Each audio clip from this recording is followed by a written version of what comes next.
Praise the lord everybody. దేవునికి మహిమ కలుగును గాక. నన్ను ఇక్కడ నిలబెట్టినందుకు. Everything is fine, I hope. నా టెస్టిమనీ ఏంటంటే, ఏప్రిల్లో టెనెంట్స్ వెకేట్ చేశారు ఇల్లు. అయితే నేను అక్కడికి వెళ్ళడమే చాలా రేర్. మీకు అందరికీ తెలుసు కదా, ఆంధ్రాలో నేను వెళ్ళడమే చాలా రేర్ అనమాట. ఎప్పుడు వాళ్ళు ఉన్నప్పుడు కూడా నేను ఎప్పుడు ఓన్లీ వన్స్ వెళ్ళాను 3 yearsలో.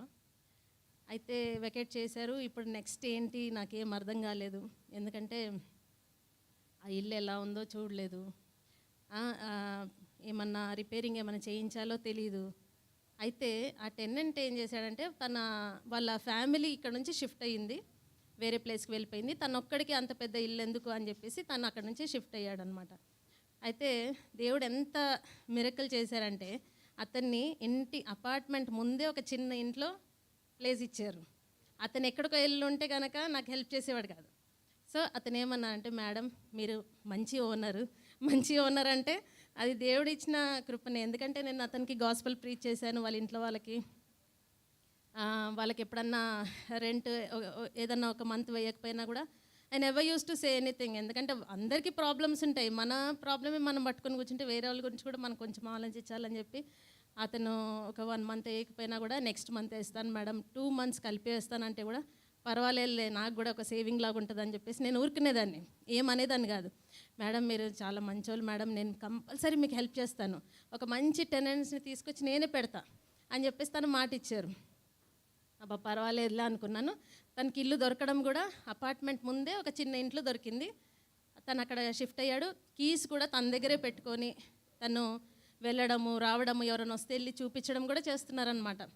అట్లా నిజంగా దొరకడం అనేది దేవుని కృపనే. ఎందుకంటే అతను హీస్ నాట్ ఏ బిలీవర్, కానీ అయినా కూడా అంత హెల్ప్ చేశారని చెప్పి నేను దేవునికే థ్యాంక్స్ చెప్పుకునేదాన్ని. తర్వాత అందరు చాలామంది వస్తున్నారు, చూస్తున్నారు. మేడం కొంచెం రిపేర్స్ ఉన్నాయని చెప్పేసి అన్నారు. వచ్చి చూసిన వాళ్ళు నాకు అన్ని వీడియోస్ పెట్టి పంపించారు. సో ఈ బ్రదర్తో మాట్లాడాను నేను, బ్రదర్ కొంచెము మీరు పెయింటింగ్ అది వేయిస్తారా, కొంచెం నేను మనీ వేస్తాను, మీరే చూసుకోవాలంటే ఏం ప్రాబ్లం లేదు మేడం నేను చూసుకుంటాను అన్నీ అన్నారు. తను జాబ్ చేస్తారు, అయినా కూడా టైం తీసుకొని ఆ పెయింటింగ్ అతనితో మాట్లాడి పెయింటర్స్తో మాట్లాడి వేయించి అన్నీ చేశారు. మామూలుగా డబుల్ బెడ్రూమ్ హౌస్కి ఎంత అవుతుందండి పెయింటింగ్కి జనరల్గా, ప్లస్ ఇంకా 2 doors రిపేర్ ఉన్నాయి, తర్వాత షెల్ఫ్స్ కూడా రిపేర్ ఉన్నాయి, వాటర్ పడి అంతా అయిపోయినాయి కిచెన్లో. సో అన్నిటికీ ఎంత అవుతుంది జనరల్గా? మామూలుగా నేను మిమ్మల్ని అడుగుతున్నాను.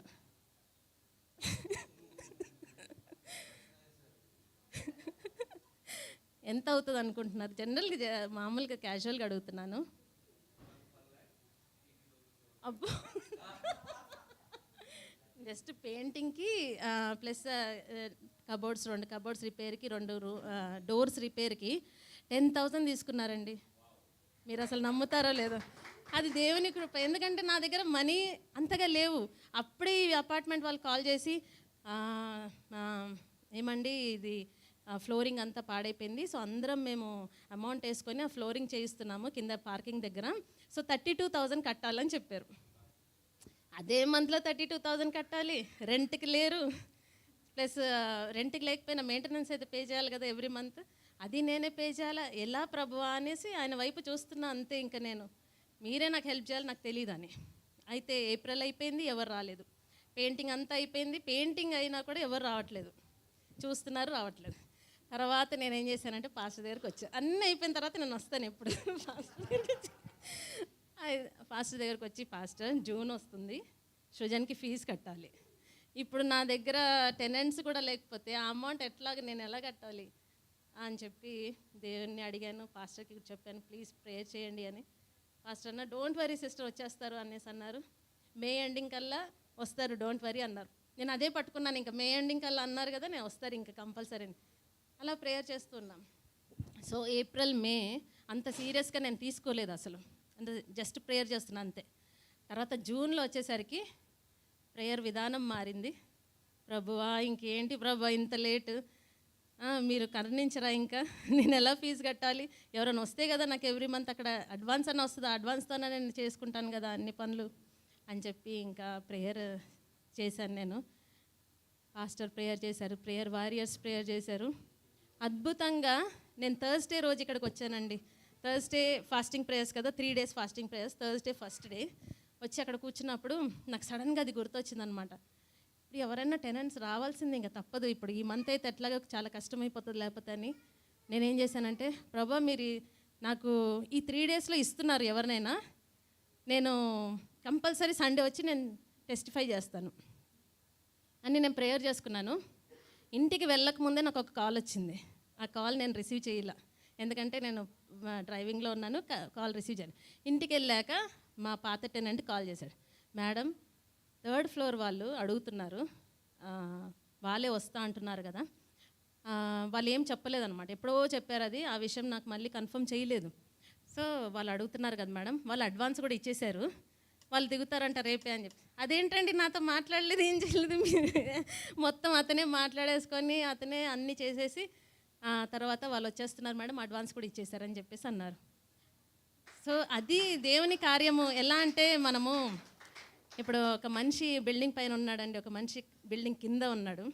పైనుంచి పిలుస్తున్నాడు అతను, కానీ కింద అతను వినిపించుకోవట్లా. అతను ఫోన్లో బిజీ ఉన్నాడు, మాటల్లో బిజీ ఉన్నాడు. అయితే పైన అతను ఏం చేశాడంటే ఒక 100 రూపీస్ తీసుకొని ఒక చిన్న రాయికి పెట్టి కింద పడేశాడు. ఆ 100 రూపీస్ దొరకంగానే అతను అటు ఇటు చూసి పాకెట్లో పెట్టుకున్నాడు.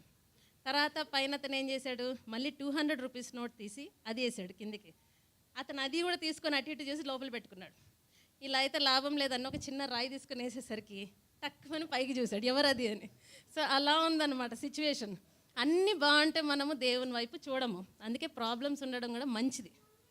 ప్రాబ్లమ్స్ ఉంటేనే మనం దేవునికి దగ్గర ఉంటాము. ప్రాబ్లమ్స్ లేవు, అన్నీ మంచిగా ఉన్నాయంటే మనం దుష్టుడికి దగ్గర అవుతాం. సో అందుకే ప్రాబ్లమ్స్ ఉండడం మంచిది. దేవుని కృపను బట్టి ఇంట్లో వాళ్ళు ఇప్పుడు ఉన్నారు. నేను వాళ్ళు ఎవరో కూడా తెలియదు, ఇప్పుడు వెళ్ళి మాట్లాడాలి వాళ్ళు ఎవరు అనేది కూడా. So all glory to God. Helping ఏంజల్స్ని కూడా దేవుడు పెట్టారు. లేకపోతే పెయింటింగ్ వేయించడం కదా, అన్నీ కూడా. మళ్ళీ నేను ఇక్కడ నుంచి వెళ్ళాలంటే కష్టం, ఎందుకంటే మమ్మీని వదిలి నేను కొన్ని అవర్స్ ఉండలేను. ఆంధ్ర విజయవాడలో. సో మీ అందరికీ తెలిసిందే కదా, మమ్మీ గురించి అందరు ప్రేయర్ చేస్తున్నారు. మమ్మీకి హెల్త్ బాగుండట్లేదు. తను వదిలేసి నేను 3 to 4 hours కంటే ఎక్కువగా నేను ఉండలేను.